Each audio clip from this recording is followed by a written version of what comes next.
Your Excellency, Mr. Jamal Majid bin Fnaya, Chairman of Dubai Trade, the leaders of the DP World Global Network, and of course our esteemed business partners. Very good evening and welcome to what is the 8th E-Service Excellence Awards ceremony. Please allow me to introduce myself. My name is Richard Dean. I'm a journalist and broadcaster here in Dubai. I present the Business Breakfast radio show on Dubai on 103.8, and it is my pleasure and my privilege to be your host for the 8th edition of these awards. On behalf of Dubai Trade, it gives me great pleasure to welcome you all to tonight's gathering.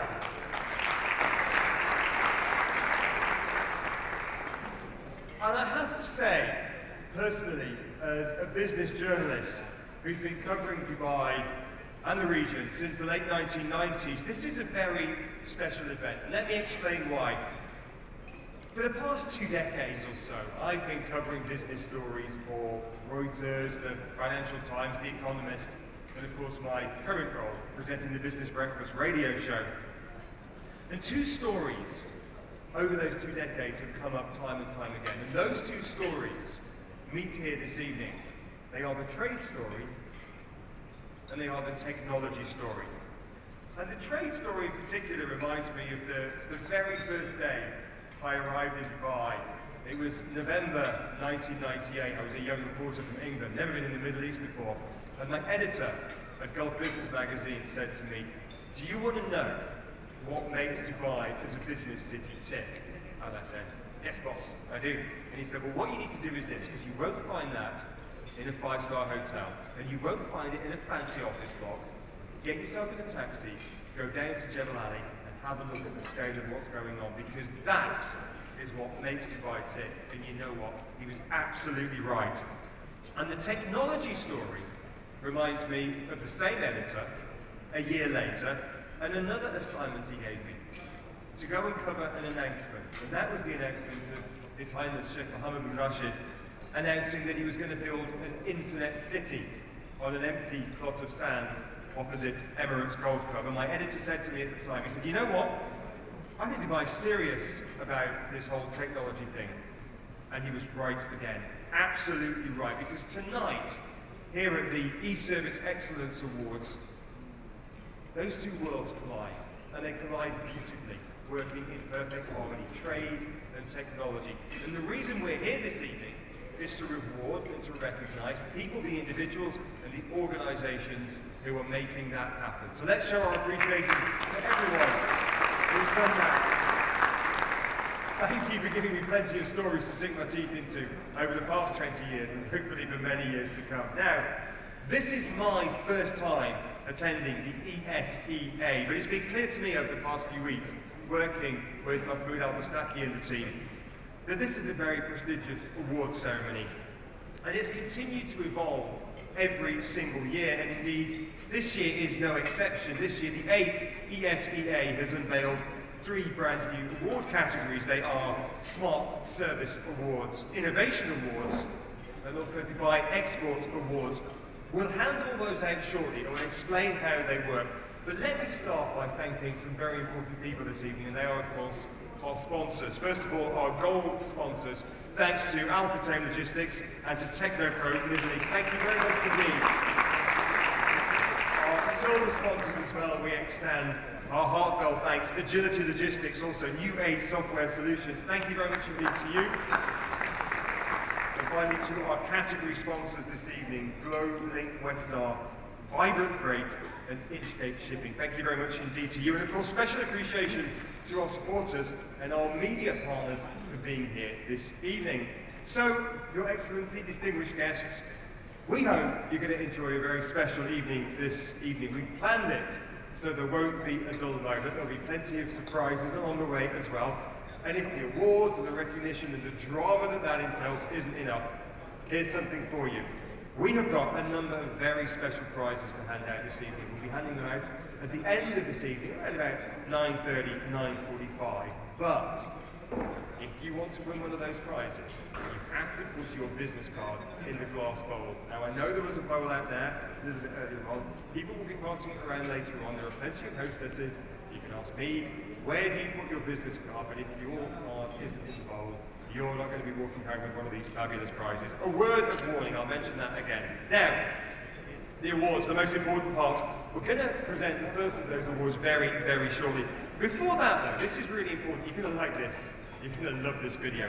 We're going to take a sneak peek behind the scenes at Dubai Trade to learn a little bit more about the people who, in many ways, make it all happen.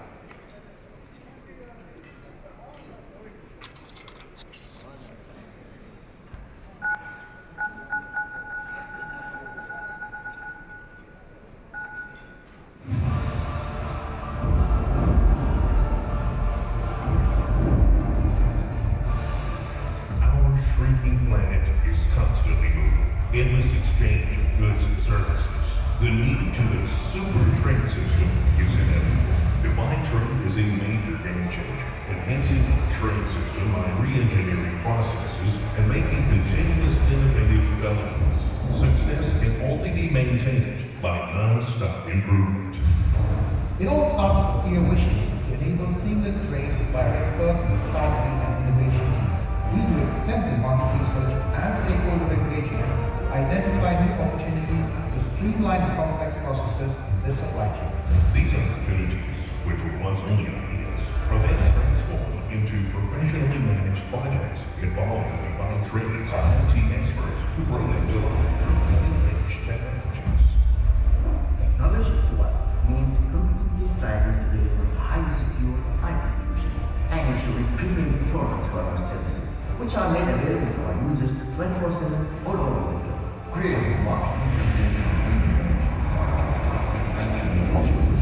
We focus on creativity and simplicity to shape an effective message. When it comes to communication, we utilize all possible channels to maximize the reach to our customers and understand their needs. We don't just stop here. Customers are then taken hand in hand by our training staff to enable them to perform their transactions effectively and efficiently.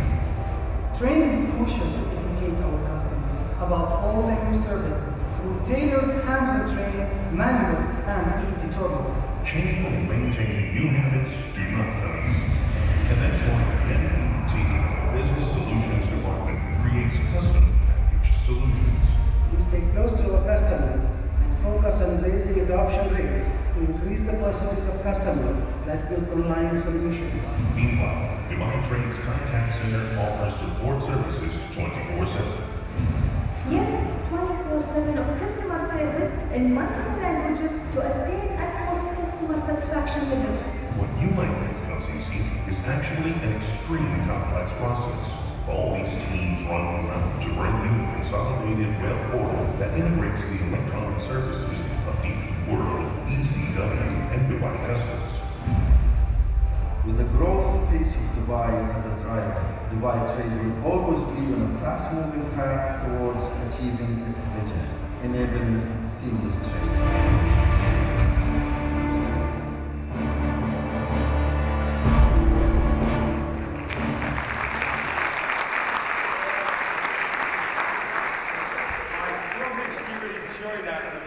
Disappointed. Bit of flair, creativity, and a sense of humour. Extremely important. Now, distinguished guests, ladies and gentlemen, it is my pleasure to invite our first speaker this evening, someone who holds numerous titles within this city's wonderful business community. He is among those the chairman of Dubai Trade. Please join me in welcoming a very special guest this evening, His Excellency Jamal Majid bin Fnair.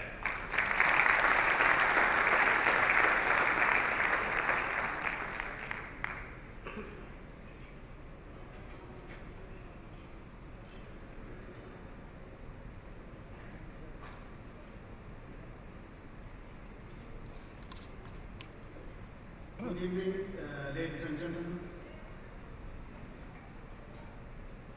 I'm honored to be with you this evening on this distinguished day to recognize our partners, individuals and companies who contributed toward the success of the e-commerce in the United Arab Emirates and Dubai.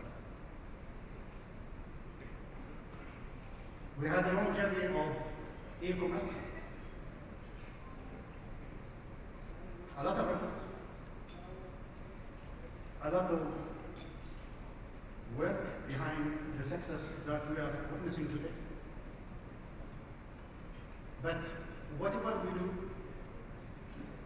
we don't do anything that go outside what our customers want. Simply the concept which we have adopted a long time back in Dubai with the transformation from the government services to the semi-government services. But it was a survival decision that we should do something different. I was involved personally in this mission for the last 20 years with the e-commerce. And I am very proud of my team who made it at the end a reality. And we have gone beyond our achievement to look into the changes and innovations. And just let me give you a flavor, ladies and gentlemen, about the challenges which we have faced a long time back. The e-commerce that you have seen, we wanted to create a platform of a customer base that's calling you Dubai. Dubai is not something normal in the Middle East. You need to cater for something totally different to cope with the sheer size of the trade that do exist here in Dubai and United Arab Emirates. If you look at Jebel Ali today with a capacity of 19.5 million, it will not make any sense for you to establish a logical relationship between the population and the volume that we're handling in Dubai. Jebel Ali is close to 17 million containers a year. That's the size of our operation. It's one amongst the top 5 in terms of a single operation. And ladies and gentlemen, don't be misled by the huge number that you read in China, Shanghai, Singapore, and the rest. Jebel Ali is a single window and a single operation that handles 17 million containers. Unlike Shanghai, for example, where most of the container terminals, they are scattered all around. It's not one single window. So the question now, at that time when we asked ourselves, is it possible that we will be handling this much of containers without a supporting system? And the answer, it was only one. It was the innovation and technology. There was a huge amount of pressure that sits on our infrastructure in Dubai today. Cars. How many cars we need to absorb in Jebel Ali every day for the consignees and the shippers to come to our documentation department and clear their documents? If you can imagine the millions of containers that we're handling in Jebel Ali,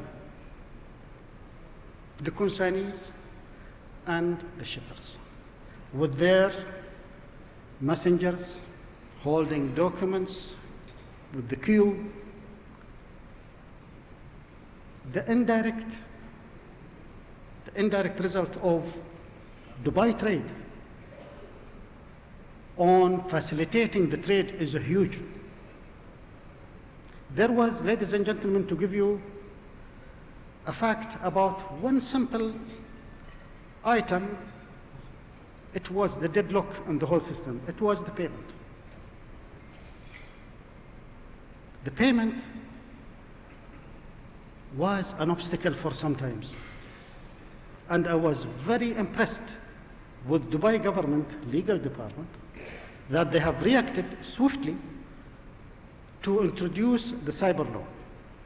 The cyber law allows us to pay online. At that time it was not possible, ladies and gentlemen, to pay online. It was extremely difficult to allow a huge transaction in billions of dirhams online. So the mission of the e-commerce and Dubai trade is what was not something easy that one would imagine, that there is a portal and the trade will only connect to Jebel Ali and the ports through the Dubai trade. But it was a huge amount of work, legal work outside Dubai trade and outside our boundaries with the consignees, the shipping agent, the shipping line, the stakeholders, that has only resulted into the end product of what we have today. I used to question Mahmoud in each and single management meeting. I don't want to see one single car in Jebel Ali. No consignee, no shipper. Until we achieved over 95% of e-commerce adoption. And we kept one small counter for the special cases, in case someone coming from a lane or from far or from Saudi Arabia to clear his cars, etc.